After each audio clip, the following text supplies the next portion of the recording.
Mga simpleng information regarding sa mga padala natin papuntang Pinas. Umpisa na natin. Marami kasi mga OFW ang nag-i-inquire sa akin buwan-buwan regarding sa mga padala nila. Sabihin natin ilang oras pa lang yung lumipas, sinanap na kagad nila yung pera kung bakit hindi pa rin dumadating dun sa Pinas. Tapos, natataranta na kagad. Hinanap yung pera, nawawala na ba, marirefund ba, ika-cancel na ba niyo yung padala, yung mga ganung bagay.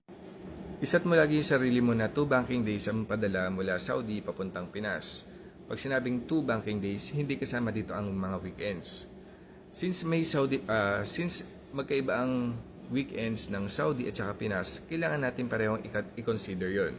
Sa Saudi, ang weekends ay Friday and Saturday. Tapos sa Pinas naman, ang weekends is Saturday and Sunday. Tapos idagdag pa rin natin dito na hindi gumagalaw ang mga padala natin pag sarado ang mga bangko. Pag sinabing sarado ang mga bangko, yan, mag-start na yan ng alas 4 ng hapon, tapos hanggang sa magbukas nila, so alas 9 yan ng umaga. Tapos yung mga holiday din. Dapat alam mo rin kung holiday ba sa Pinas pag nagpadala ka. Kasi kahit na nag-send na dito sa Saudi bank natin, pagdating dun sa Pinas, hindi yan aaseksuin ng bangko sa Pinas hanggat hindi rin sila nagbubukas.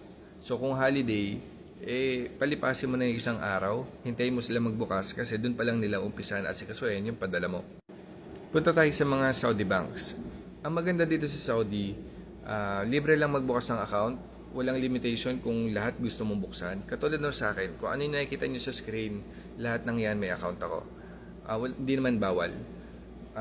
Tapos, ang maganda nito is nakaka-avail ako ng mga promo na ino-offer ng mga banks na to. Tapos ang ginagawa ko is kung sino may promo na maganda or mataas yung palitan, libre yung transfer fee, doon ako nagpapadala. Isa pa dapat mong malaman is yung international transfer agent na ginagamit ng bawat bank na ginagamit mo. Kunyari, sa YourPay. Sa YourPay, halos lahat ng international transfer agent is nandyan. Pati yung Al-Raji, yung Western Union, MoneyGram, Transfast, Tawil. Yan, makikita mo yan pag mag-add ka ng beneficiary dun sa YourPay or Al-Raji Bank. Sa MobilePay, ang gamit naman niya is MoneyGram. SNB Mobile, andyan yung MoneyGram at saka QuickPay. Tick mo, Transfast. D360, nakalimutan ko kung ano.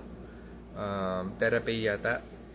Tapos yung Al-Raji, katulad ng sinabi ko kanina, sa Alinma Pay, meron dyan Alinma Direct at saka Western Union. Ba't ko sinasabi na kailangan mong malaman yung international transfer agent? Kasi pagdating sa mga Saudi banks, yung mga status na makikita natin dyan is hindi yung actual na status. Kasi ang sasabihin lang dyan is kung naipadala na kagad, kung naipadala na ba niya sa international transfer agent. Gawin natin example tong sa MobilePay. So nagpadala ko kanina ng pera papunta sa OF bank account ko. Tapos ayan, pumunta lang ulit ng international transfer, sinanap ko yung recent transactions, tapos makikita ko to para makita ko yung status ng padala. Ang makikita mo dyan kagad is pag napadala na is ito, send. So itong send indication na to is hindi naman yan yung actual na pumasok na yung pera sa OF Bank. Ang term ng mga Saudi banks is kung naibigay na nila sa international transfer agent yung padala mo. Kasi yung international transfer agent, sila yung magpapadala ng pera papunta doon sa Philippine banks.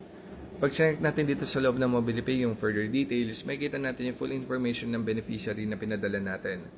Mag-umpisa dyan yung padala natin, 1,252.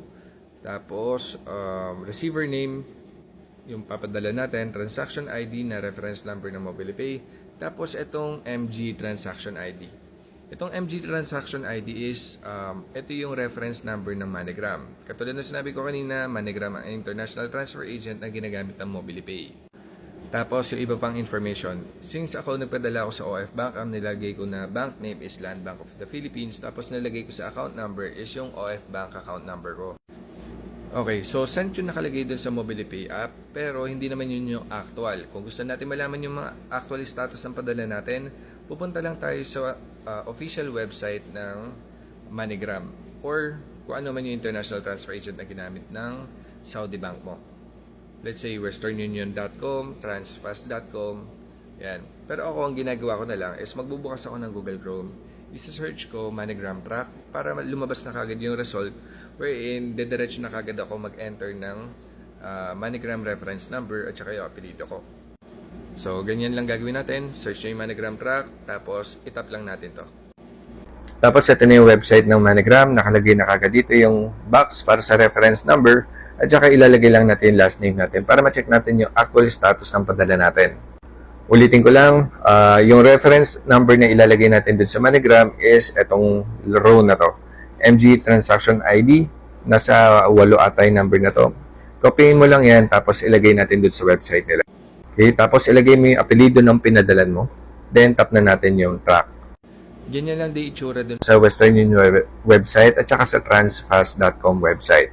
So, may kita mo na lang yung gantong box. Ilalagay mo yung reference number, pati yung apelido ng papadalan mo papuntang Pinas. Tapos tap mo lang din doon yung track. Dito natin makikita yung actual status ng padala natin. So, si MobilePay, ang nakalagay doon is sent na. Tapos, para pagdating dito, bali, ang sense lang nung MobilePay indicator doon is naibigay na yung pera sa MoneyGram and si MoneyGram nang bahala magpadala ng pera papunta doon sa OF bank account ko. So, ang status dito is in transit. Tapos na magbibilang na lang ako ng 2 banking days para dun sa pagpasok ng pera na to dun sa OF bank account ko. May mga times na sobrang tagal. Ang pinakamaganda example dyan is pag nagpadala ka ng Thursday ng gabi. Sinsarado na yung bangko nun. Tapos kinabukasan is weekends na ng Saudi.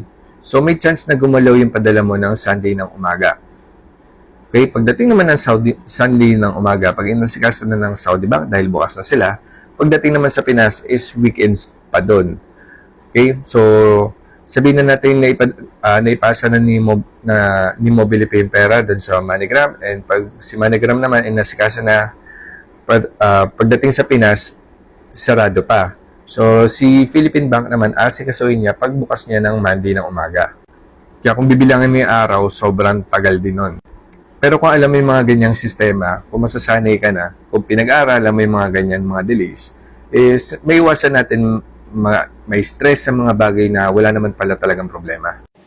Pag in case na nagkaroon ka ng problema dun sa padala mo, sabihin natin mali pala yung pangalan ng beneficiary. Pwede mong puntahan lang ulit to, yung international transfer, recent transfers, tapos view details, makikita mo yung mga option kung gusto mo i-cancel or i-update yung pangalan nung papadalan mo. I do not recommend na pipindutin mo kagad yung cancel transaction kung wala pang 2 banking days. Para sa akin kasi, buuin mo muna yung 2 banking days bago i-cancel para masigurado natin na walang problema dun sa padala mo. Pero pag inabot na ng ika-3rd banking day, dun na natin pindutin yung pag-cancel ng transaction kasi baka mamaya may problema dun sa system nung MobilePay or nung MoneyGram. O ibang mga bank, ganun din. Kung baka may problema lang din sa banko mismo at saka international transfer agent na ginamit nila. Kaya iniiwasan ko na, kunyari ilang oras pa lang yung lumipas, ika-cancel mo na kagad kasi may chance na baka maging matagal yung refund. And para maiwasan din natin yung pag-modify ng mga padala natin,